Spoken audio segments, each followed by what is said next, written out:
They fined him for hunting on his own land. They thought they had the power to take away his freedom, but weeks later, he made one move that left the entire HOA stunned. He bought the land they loved most and shut it down forever. For Elijah Moore, the forest wasn't just land.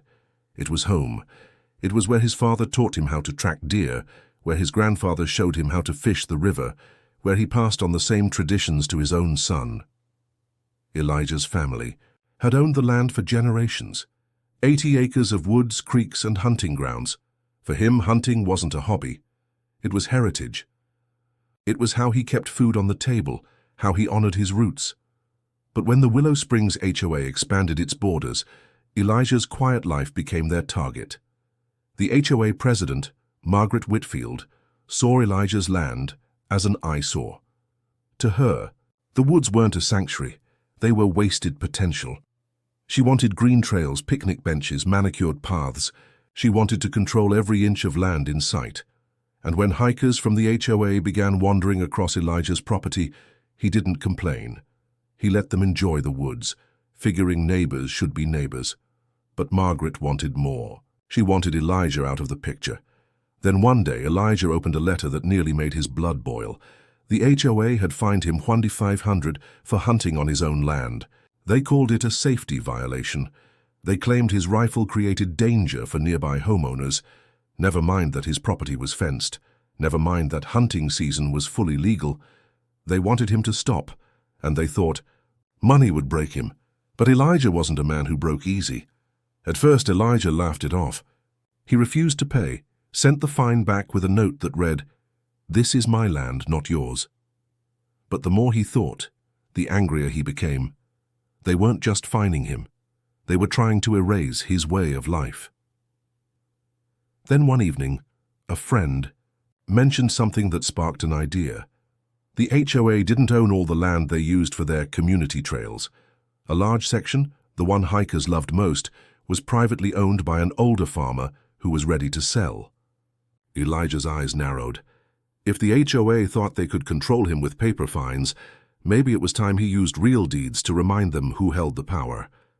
Elijah met with the farmer within the week. The deal was quiet, simple. The HOA didn't even notice the land was on the market. And just like that, Elijah became the new owner of 120 acres, the very woods where the HOA loved to hike, picnic, and host their nature walks. For Elijah, it wasn't about spite. It was about principle. They had fined him for hunting on his land, so now he owned the land they thought was theirs, and he wasn't about to share it. The first weekend after Elijah's purchase, the HOA gathered for a morning hike. But when they reached the trailhead, a brand new gate blocked their way. Signs hung on every post, "No trespassing, private land, violators prosecuted." Margaret was furious. She stormed up Elijah's driveway, HOA papers in hand, shouting about community access. But Elijah simply pointed to the deed. "This isn't your trail anymore, it's mine." For years, the HOA had strutted through those woods like they owned them. Now they couldn't set foot past the fence, and there wasn't a thing they could do.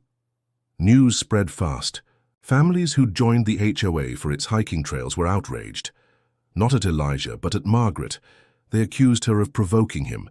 They asked why their fees were being used to fight pointless battles while their favorite trails disappeared. Margaret tried to spin it, blaming Elijah for being selfish. But neighbors remembered the fine.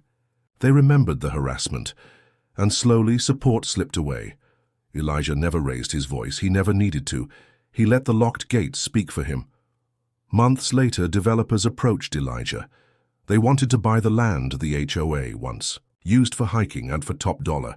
Elijah could have taken the money and walked away, but instead, he made a choice that cemented his legacy. He donated the land to a conservation trust. Permanently closed, protected. No one, not the HOA, not developers, not even Margaret, would ever touch those woods again. The place that had once been the HOA's pride now stood as a silent monument to Elijah's stand, a reminder that freedom can't be fined and respect can't be bought. If your HOA fined you for living your life on your own land, would you fight back quietly or shut them down permanently like Elijah?